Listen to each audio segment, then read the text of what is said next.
So thank you very much for being here. Usually I have first-year students over here teaching them discrete maths. Today it's a bit different. So just a small introduction to continue on what Francois was saying. We had the first meeting, I wasn't there actually, as humanists in Malta in 2010, but Godfrey is here. We had the first celebrants in 2015. I will refer back to the celebrants later on. We have around 2,000 followers on Facebook, a bit more actually, but on Facebook it's a bit difficult to measure, and around 40 full members. Through activism, we tackle a number of causes, for example, about constitution, fighting for a more secular constitution, part of the Voice for Choice coalition, the assisted dying issue. We encourage body donation, living wills, better sex education. We had been pushing for the option of cremation, unfortunately still, although on paper it's available, but in practice not, and the education of ethics. Just to give you an idea of the kind of campaigns that we have been running. So the plan for today, I'm going to start by an attempt to describe what is contemporary reality. Obviously, we're going to take a very small aspect of it, but we'll give it a try anyway. Then we'll try to have a look at what is contemporary humanism. But then I'm going to focus a bit on criticism of humanism. And then this will force us to consider perhaps what we can call a renewed version of humanism, which then will lead us back sort of what this can impact in contemporary humanism. And this leads us back then to contemporary reality. Okay, so we're going to do this kind of double cycle. Okay, so what is contemporary reality? How can we characterize it? And I'm going to use what philosopher Byung-Chul Han, who is a Korean philosopher, uses to describe it. I discovered this person quite recently, and I quite like the way he describes things. And he used this word, this phrase, violence of positivity. We live in this world of violence positivity. What does it mean? It means like before, maybe a few generations before, maybe even our parents' times, if you were born the son of someone who is like a baker, most probably will be a baker, just to give an example.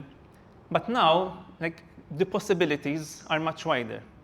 Whoever you are, at least the way it is sold to us, is that everything is possible. Like, you can become a millionaire. The only reason you're not a millionaire, maybe you're not working enough. Maybe you should do something different. But what this means, although, of course, it's nice because it is presenting you a lot of options. But at the same time, it places a lot of anxiety, a lot of stress on the individual. Because at that point, it means like you cannot be unfortunate. The idea of luck, we are eliminating it. Okay? It's like all your fault if you are not successful. And what happens when we take this road? So the consequence of this violence of positivity, the first one is that we internalize a master-slave dynamic within ourselves. We are like the slave masters pushing ourselves, driving ourselves forward, like to improve ourselves. In fact, even the idea of education, many times we see it as an investment in ourselves. Like we are a commodity which we place on the market, and we're trying to improve our value, to get more money out of it, sort of. Even relationships have the possibility of becoming transactional.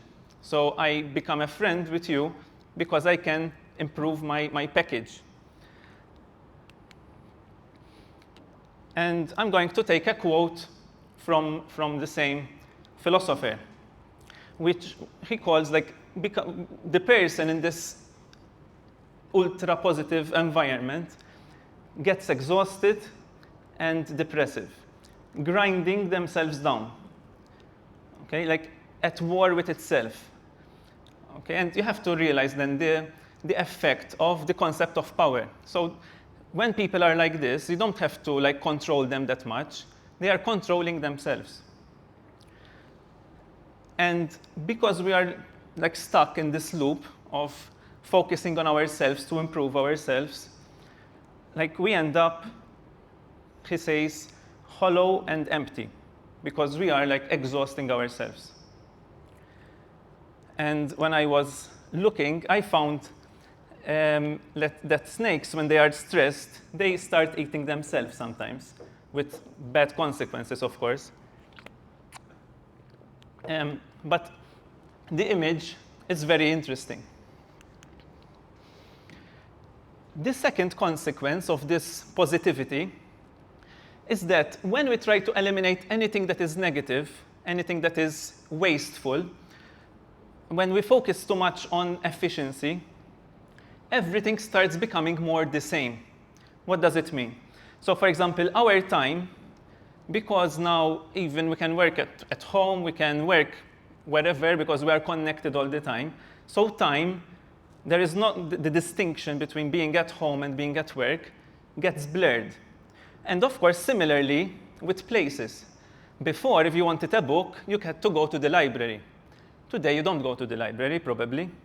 Okay, so even the spaces, public spaces, they are getting lost.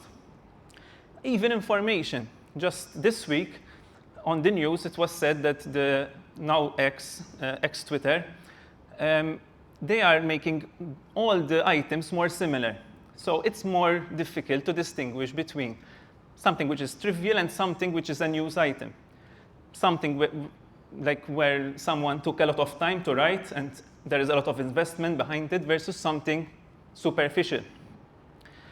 And in this process, we also become the same.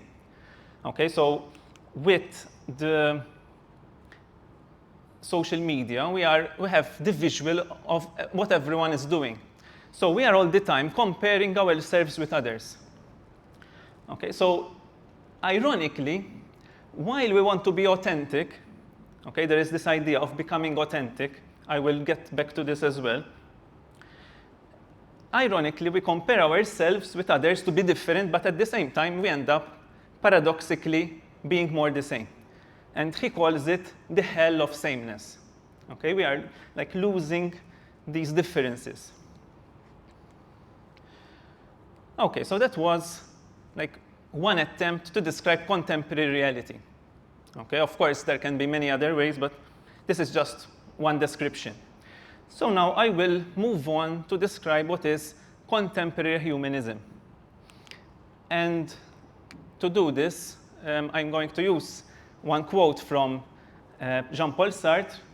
I think this is one of the best quotes sort of to describe humanism, or one of the most popular.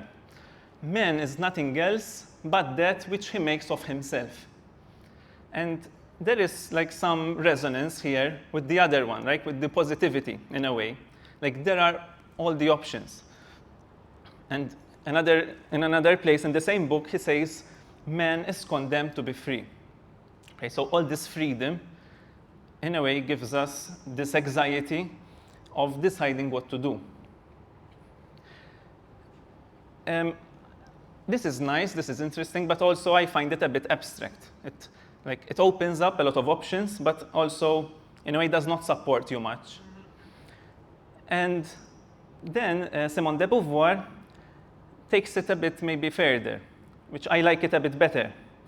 So she says that freedom is not just to be free, but we need to be free also to acknowledge the freedom of others.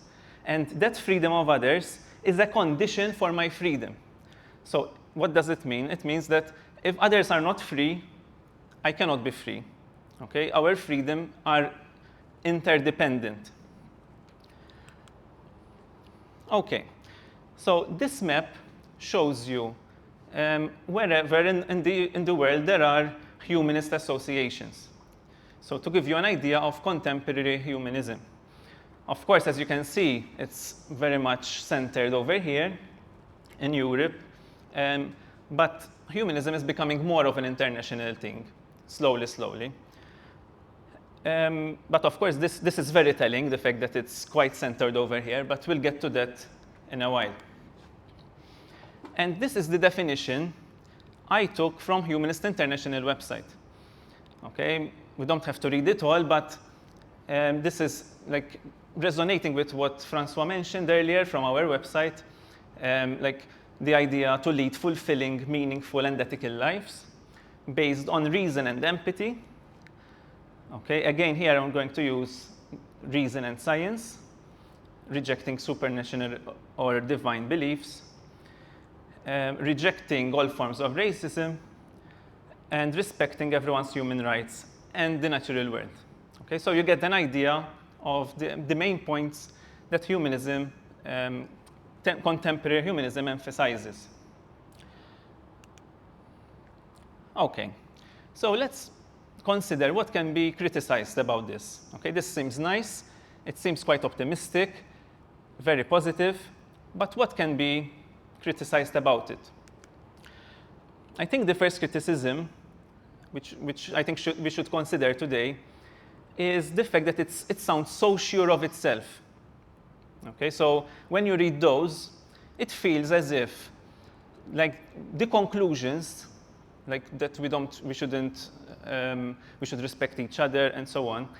Sometimes it feels like these are the obvious logical conclusions, or that if we argue enough, you should agree with us, sort of. That they are dependent so much on reason and logic that almost it's if you are not agreeing with us, there is something wrong almost.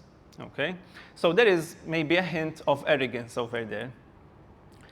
And more than that, it feels like these principles are universal.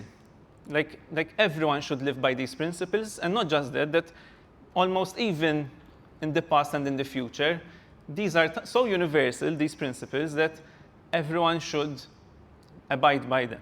This is somewhat also reflected, for example, in the UN Charter of Human Rights, which are, I say, a lot of overlap over there. So I think this is a very valid criticism. And in fact, I'm going to quote Thomas Clark, who is also a humanist, who proposes, this is from 1993, actually, this paper, but it's a reconciliation of humanism and postmodernism.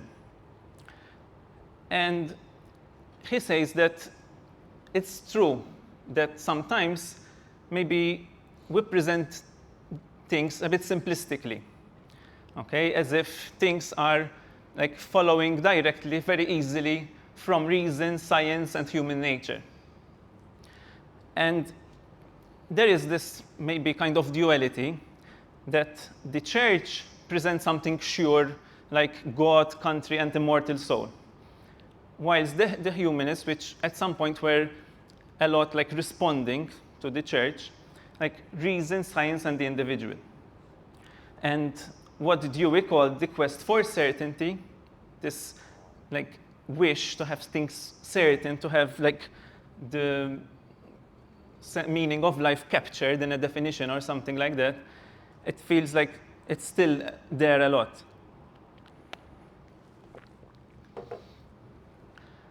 And to continue a bit on this, I'm going to quote a bit also from Camus, who is a bit even, I think, more negative, that the rational and the irrational lead to the same preaching, he says.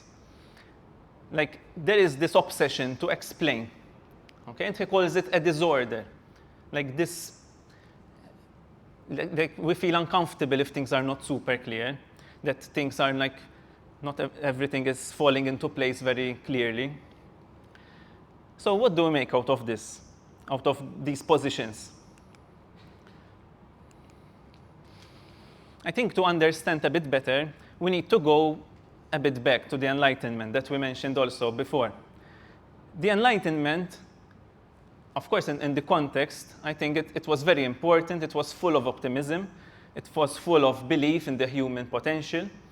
And you can see, like, for example, Leibniz, thinking of a machine which could reason automatically and could resolve all intellectual debate.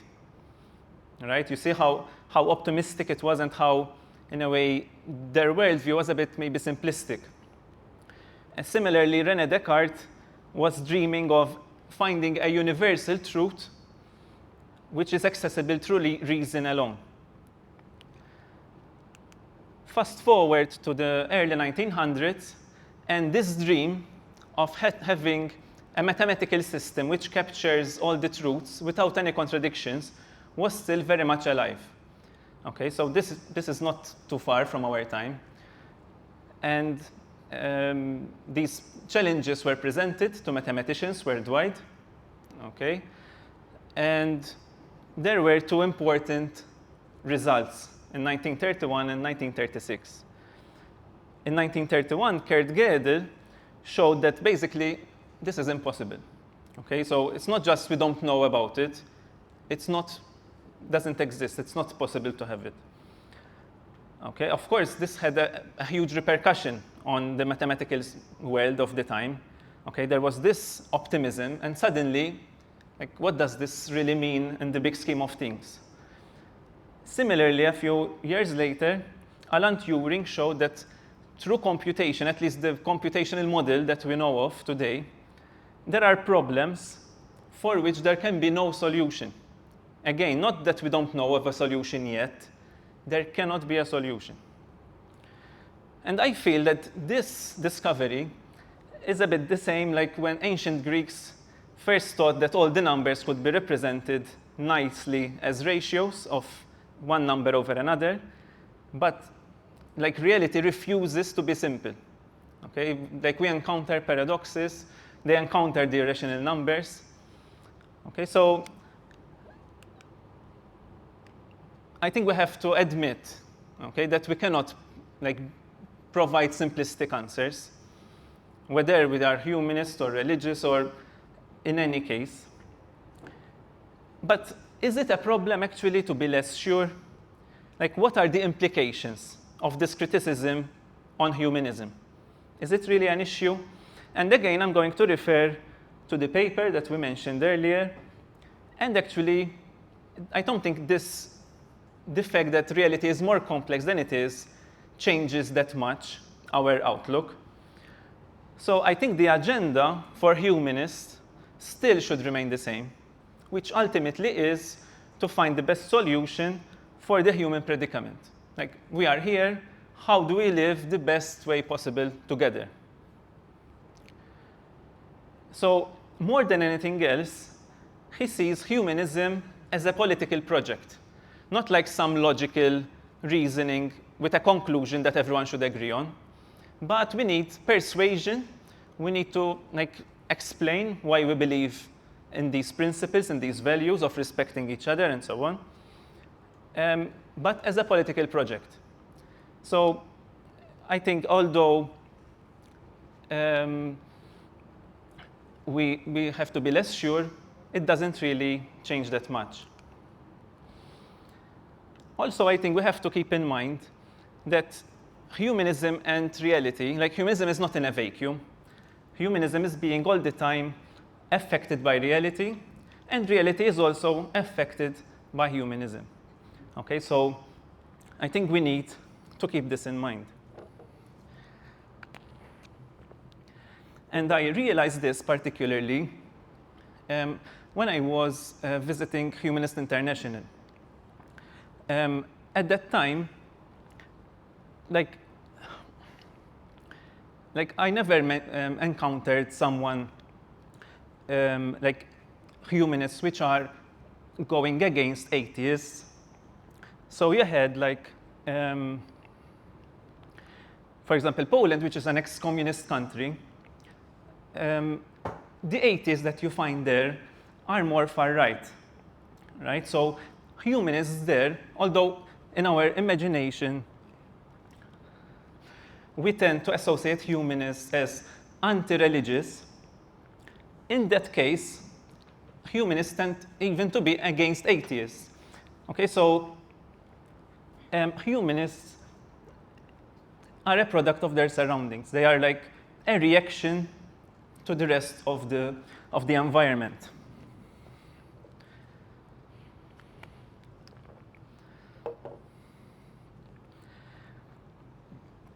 And how does this affect, for example, our practice in Malta? So before, we used maybe to be associated a lot with going against religion. I think there was like a hobby of attacking the church, for example, or when someone says something stupid, you see that humanists were like enthusiastically laughing at the others, you know. But I think this whole business of being less sure, I think this makes us a bit more humble.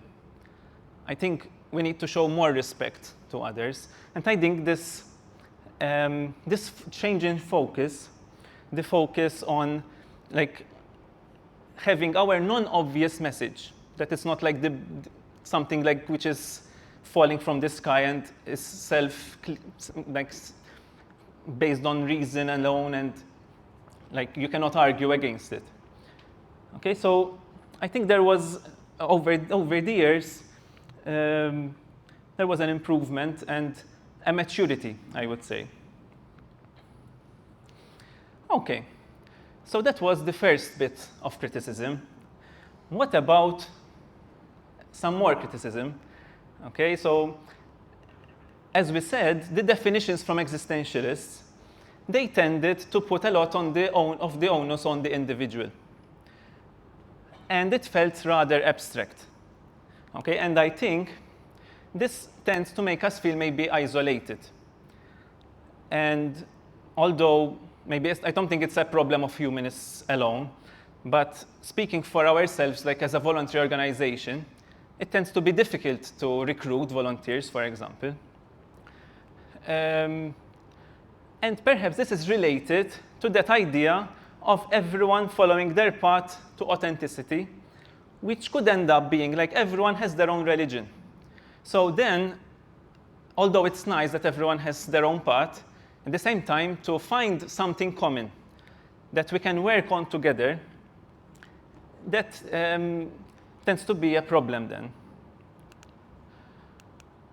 And I'm going to quote from Theodor Adorno, that because of this religion being shifted into the subject, okay, so we don't have a religion for everyone, but everyone has his own religion, and almost everyone is worshipping themselves in a way, right? We end up losing the connection with reality in a way.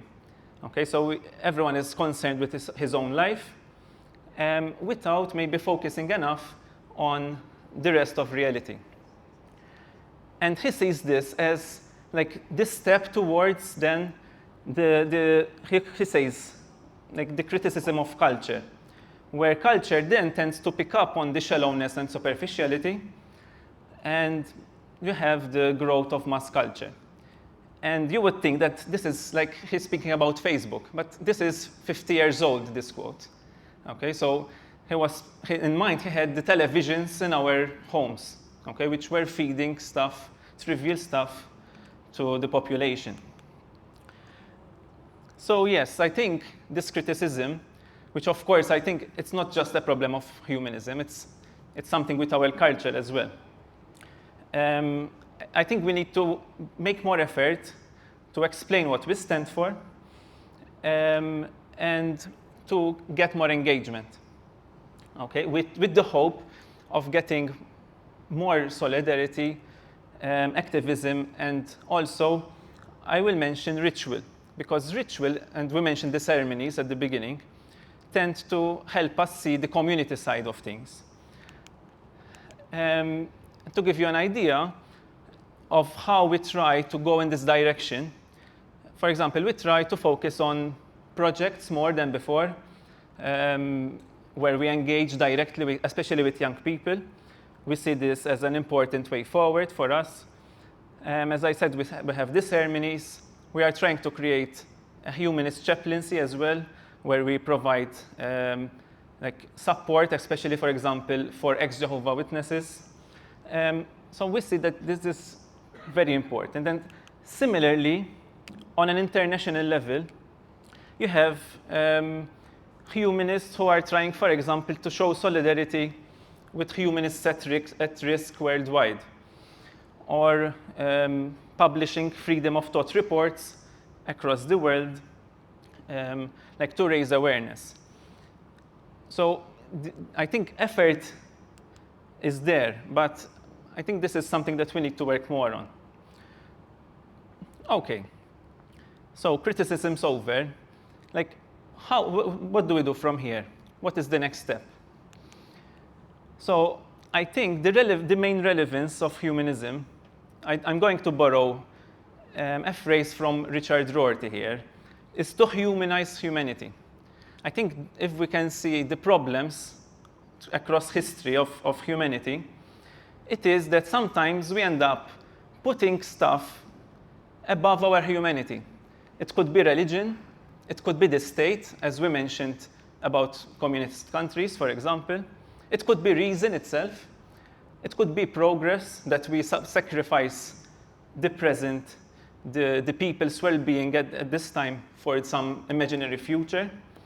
It could be because our economic value, we give it too much priority, or the quest of authenticity itself. So, like, nothing is outside of the scrutiny. We have to keep asking, like, if something is being put above our humanity, that's a problem, because then we suffer consequences. So I think the main question that we need to keep asking is, what does it mean to be human in all the aspects of it? Okay, not in a narrow sense, but in as wide a way as possible. And which of today's phenomena are being given godly status? So, as a result of these questions, what aspects of our humanity are we losing in this process? Right? And I think this could give us a lot of interesting answers. And building on this, I particularly like the definition of Edward Said of humanism, where he sees humanism as a process of criticism, including self-criticism. So humanism should be able to even criticize itself. I think this makes a lot of sense, okay? Especially building on what we have been saying just now. Taking it a bit further, Chris Higgins presents humanism as a corrective. So we said that there is this relationship of humanism and the context in which it is operating. Okay? So we need, as humanists, I think, we need to keep asking the right questions, critiquing the situation, and then presenting correctives. So he says humanism may look more like modernism when people are worshipping the past, or traditionalism in an era where we are infatuated with the new. Okay, so depending on the context, I think we need to be able to keep giving answers based on the questions that we ask. So he says humanism is a moment where we are trying to do this intervention after looking at the dead spots of our culture. Like, we have some blind spots which we are not seeing sometimes, and by asking the right questions, we try to uncover these issues. Okay, because as we said, for example, if we are talking about a country where religion is still strong and there is a lot of superstition and there is a lot of discrimination and so on, you tend to get a humanism which is maybe like we had in Malta quite recently. But as religion starts losing its importance, for example, humanism would need to adapt. Okay, so how do we put things together? So the definition that we presented from Humanist International, I think it still has value. Although it's maybe a little bit simplistic, I think it's a practical definition which is convenient to give it to people. Like, if you want to explain to an activist who has just joined you, maybe it's not the right time to give this whole presentation, right? So giving an easy definition, I think it has its importance. But I think if we want to go deeper, to give direction, to discern what is the next step and so on, I think we need to go a bit philosophical, like we did today. Of course, we can go even deeper. We can go to the meta-philosophical level, and that is also interesting, but I think that is outside of the scope of this talk. But just for completeness, I'm going to mention a couple of positions. Like, for example, Ernest Becker saying that like the whole business of culture and so on, it's basically an immortality project. Still very important, but, and I think he's right, it's basically a way of dealing with our mortality, like religion in a way as well. John Gray goes a bit further, and he is very critical of humanism. He says that like it's a bit of like untrue, like we are denying our mortality, like there is some kind of dissonance. That one, I think it's a bit extreme for my liking, but I think it's still interesting, but for today, the focus was, I think, mainly at this level. So closing back the loop, okay, what do we bring back from this whole presentation back to contemporary reality? So what could be a corrective, okay, using the word that we use from Chris Higgins, for the world we live in? So the same philosopher who talked about the violence of positivity mentions constructive negativity. Okay, you see it's like the opposite, the dual. What does it mean to have constructive negativity?